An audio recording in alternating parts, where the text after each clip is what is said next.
What is up, everybody? Welcome to another episode of Backstage Pass. And today's Backstage Pass, by request, is going to be all about questions and answers. So I'm going to do a full Q&A. I've been getting hit up by a lot of people all around the United States, in fact, all around the world, asking me certain questions. So I have conceded, and I am proud to do my first questions and answers Backstage Pass.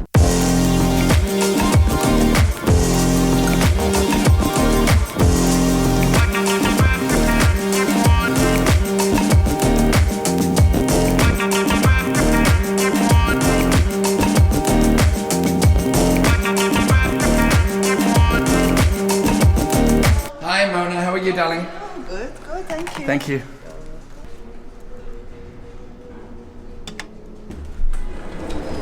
Hi.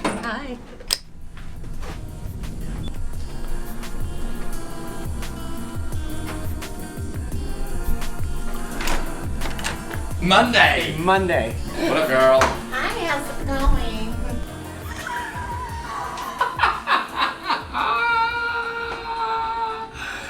It's hilarious. The amount of video we shoot in this office, and she still gets the giggles on camera. Just can't do it. All right. Well, you're awesome anyway. Okay.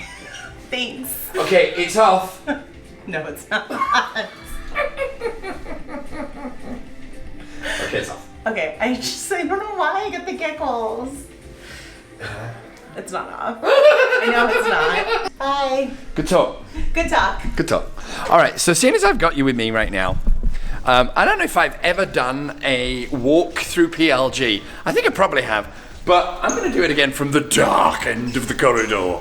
So we have a vintage, this is title office here, the lights are off, and we have a beautiful old steam train, and as I walk through, I just love the design. I think we've probably got fabulous Dan to our left. Nope, Dan's not there. And then I'm going to take you into our fab kitchen and do a twirl. And then I carry on. It's Monday, so everybody's out in the field today, because Mondays are the busiest day in real estate. I come through this fab bay of computers and into our stellar conference room, which is my favorite area of PLG other than the wallpaper. The what? The wallpaper. That. And then I almost forgot. You need to see my office, which is a bit messy. Love this spot. Give us a twirl. Here's a twirl of the office. And once again, what's my favorite part of it? I just love this wallpaper.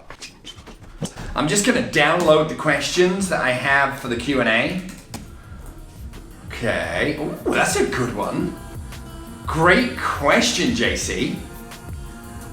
Fabulous question, Joanne. Okay, we got a whole gang load here. All right, so let me compile all of these, and then what I'd like to do is drop myself into the studio as something like this. Right. Okie dokie. So let's get into the first episode ever, the inaugural episode of, if that's what inaugural means, I'm not 100% sure. Does inaugural mean the second or the first? Anyway, everything's going off. It's all going off. Anyway, I don't know if it means the first or the second. Regardless, in this case, it means the first episode of Backstage Pass Q&A.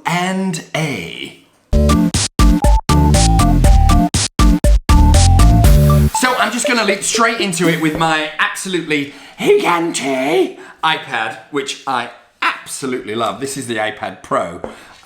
Whole other story and whole other Backstage Pass. If you want to watch movies, oh my God, this is the device. It's a little bit big for daily use to kind of schlep around, but for using it here, for using it in the office in Beverly Hills, for watching movies on it, fantastic. I love the fact that it's the same size as a sheet of paper.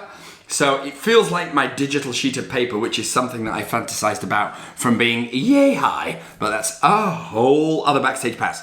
Back to the questions and answers. Let's get started. Okay, so Philip B out of Ontario, Canada says, where do you shoot that has the PLG logo behind you? Okay, So what I am sitting in right now is my studio in a place in Los Angeles called Studio City, ironically.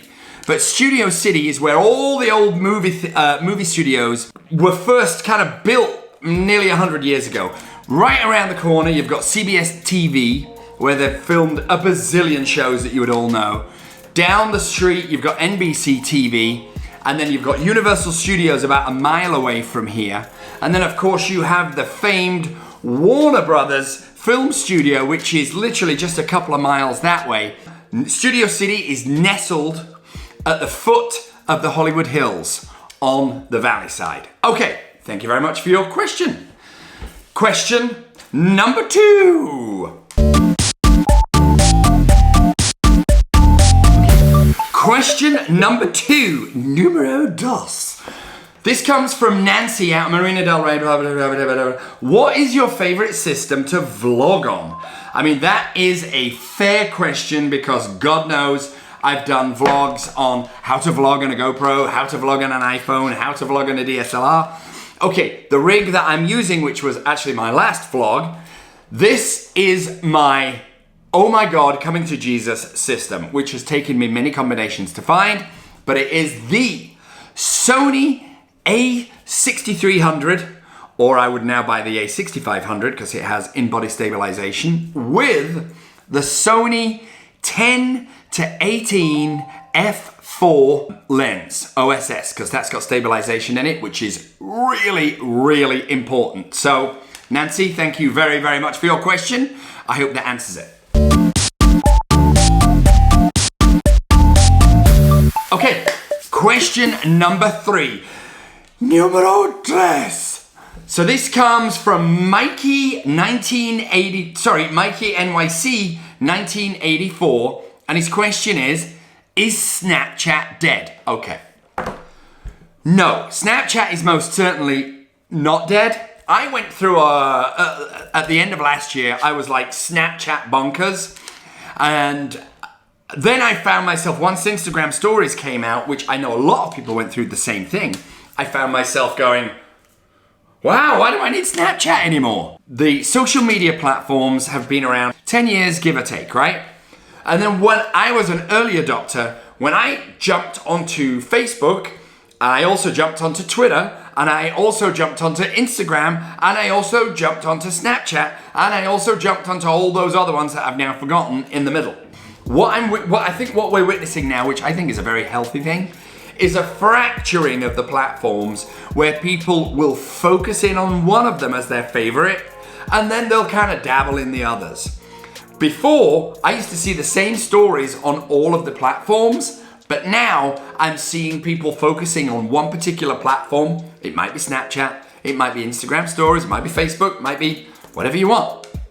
And then they dabble in the others, which I think is brilliant. And the reason for this is because we just don't have enough time to be masters of all the platforms. So what I would say to you guys out there is Snapchat dead? No, it is most certainly is not dead. Where we are at with social media is pick your poison, try and become the master of that platform. If you get better results from Instagram stories, or you get better results from Instagram, really double, triple down on Instagram.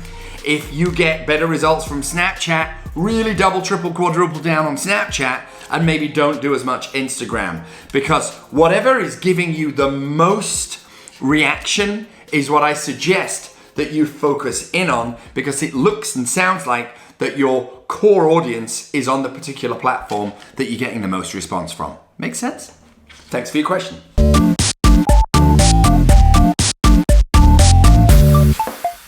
Next question is from my mates down under. This is Team McWilliam in Australia. G'day, how you doing? They have 2 questions because they're so far away. They have 2 questions and I'm going to allow it. Question number 1 is dead easy. What software do you edit on? Well, I used to edit on iMovie, which I think is perfectly sufficient. Then I found myself wanting to do some more complex edits. Not ridiculously complex, but I just wanted to take it to the next level. So the logical jump for me was to go to Final Cut Pro 10. In the middle of that, I did try Adobe Premiere, and I just didn't have the patience for it. iMovie is kind of like the little brother to Final Cut, so if you're really good at iMovie, I would probably recommend, not probably, I would recommend that you go to Final Cut 10. All right, makes sense? Second question from my mates in Australia. When attracting agents, what's most important? Statistics, deals done, or cultural similarity, and do you recruit? Well, the truth of the matter is with PLG, we have not really recruited at all. Everybody who has joined us through attraction. There's been two or three or four, maybe less than one hand, of people that I have strategically gone out and said, I really like you and I really want you to become a part of the PLG company and culture. But everybody else has joined through attraction, not promotion. So essentially, no, we don't really recruit. What we do is we make sure that we push our message out on social media so that everybody and their mother knows exactly who we are and what we're about. And that seems to have garnered the right kind of talent that us as a company wanted to get. So when I'm sitting with an agent, is it statistics or is it cultural similarity? It's neither. What I look for when I'm sitting in front of an agent is this. I can look into the whites of their eyes, and within 2 seconds, I can know whether or not they're going to be a good agent, but more importantly, a good cultural fit. The family that we have created at PLG, is that going to be disrupted? And I've learned through trial and error, because I hired a few people over the years that had really good numbers, but then they ended up kind of being divas, and that really disrupts and can sometimes poison the pool of really good people you have, so I had to let those people go. So for me, if I see that somebody really buys into the culture, and whether or not they are culturally similar at this moment is less important as to are they open and do they want our culture. Because my philosophy is the same as Richard Branson's, which is find really good people, hire really good people, and then figure out what the best course of action is for them. What I see my competitors do and other companies do is they hire people and then try and squeeze them into their mold. So everybody looks the same. Everybody's very cookie cutter. You can't tell one agent from another from these big box companies. Whereas what we are is we are a collection of massively individual people, and I applaud, encourage, and nurture the individuality and the individual branding of said agents. That was a very long answer, but you are such supporters of what we do here. Team McWilliam, you are welcome. Okay. I got one more question, and then I'm going to kind of hold it there, I think. Jeremy K69 asks, is it beneficial to hire a real estate coach to help you reach goals? Now, I have been in the real estate industry for going on 14, 15 years. I did not have a coach for the first 10. I did have a coach in the very beginning and they sucked, so I fired them. Just so happens that it was one of the biggest coaches in the US and I had no idea. And then for 10 years or 11 years, I merrily went on my way, fueled by ambition and, passion and optimism and blah, blah, blah. And I did really well.